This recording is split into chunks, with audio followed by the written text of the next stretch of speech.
want to switch over to micro switches. I like these the best. So normally the switch mounts here and the arm mounts here. So you got two components. I'll take this off. Better idea of it.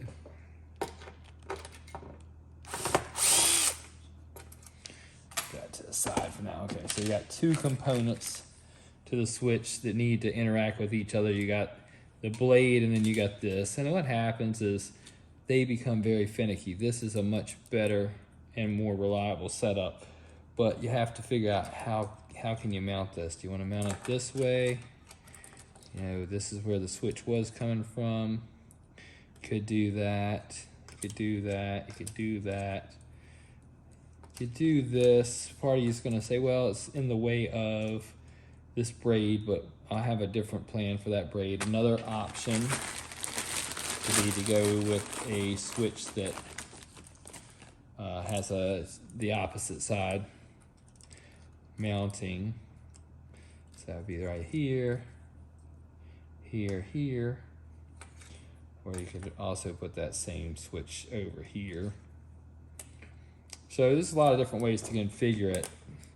I think the best bet is going to be like this, because I want it to roll down the hoop, and you can roll either way. The hoop is pretty universal, but I want it to roll down the hoop. So I think I'm going to go with this style of switch, and it kind of stays in tune with where the arm itself was mounted. So I'm thinking I'm going to be doing that all the way around here. If I run into anything that clashes with that, then I'll change it. So I'm going to do something like that for those, and that'll also be the case down here. So, but the only thing I will say is this has a little bit of a more narrow cutout, and so as a result of that, I may have to kind of smush this down, bend it a little bit, but nothing I'm too worried about. And I'm thinking I'm going to go that route with it, but we'll see. But that's what I've got in mind for this. So switch all that over to that style switch. When it comes to the trough, would really like to be able to put a more traditional trough switch in there. I have to come up with a bracket. I think I got one, but you know, again, instead of this, I'm thinking more like this, and that might be mounted wrong. I might mount like this. I'd have to figure it out. I will be able to, but just something like this, probably right in here, I'm guessing, but it'll do the same thing, you know, on a micro switch. So kind of looking to modernize things, make things more reliable. I hate these switches in particular are problematic, and they're perfectly fine for those of us that are really, you know, well versed and we know how to use the bending tool and adjust everything, but a lot of people get these games and they don't. And so this is a better bet for that reason, and it's more reliable, less moving parts.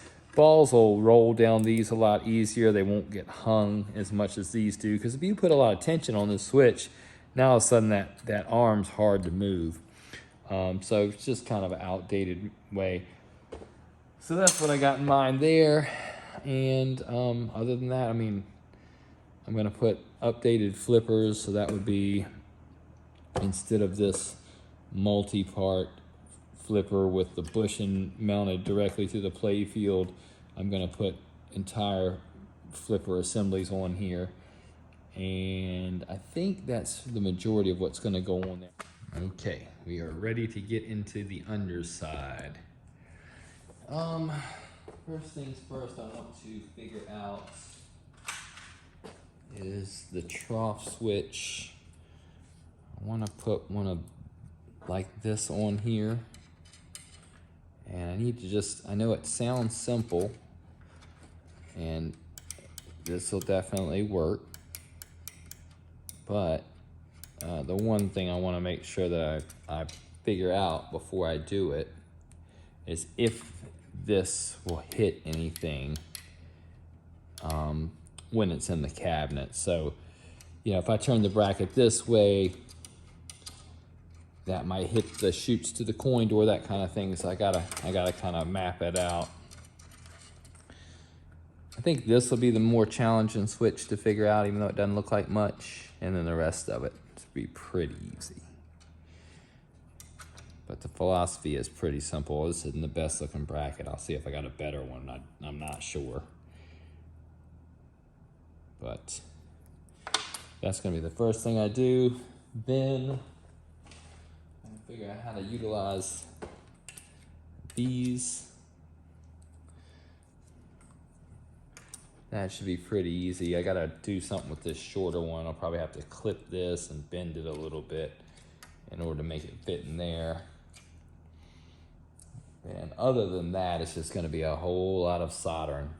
And the soldering is going to be time consuming because not only am I gonna be putting all new lamp sockets and all that on there, but all those lamp sockets are gonna need diodes soldered onto them, and you know, on and on and on. So it's gonna be pretty tedious. Let me kind of map some stuff out, take a look at that, and then we'll get started with the actual build.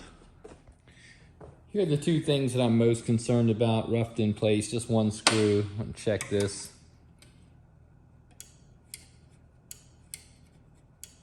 That seems to work good. This I'll need to bend the blade some more, but I'm more worried about clearance with this one and this one, but function with this one. So now that I have that just kind of roughed in place, let me come over here. I'll put this in there and we'll see if we have any clearance issues.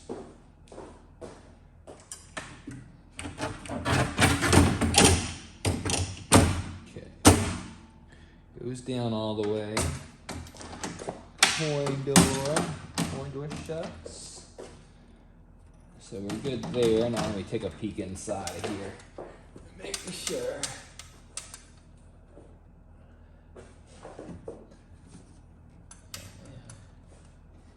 That's good.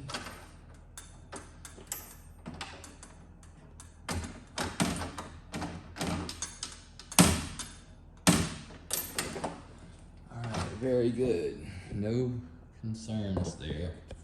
Let me just simulate a ball drain here and make sure that that's gonna come in here without any problems.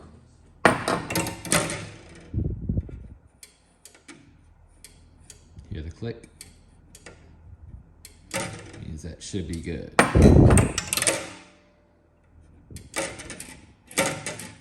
think that's gonna be good. Here and just that seems good, so that alignment's good. I think we're gonna be all right with most of this stuff. All right, everything looks good. I'll get set back up over there and we will start wiring this.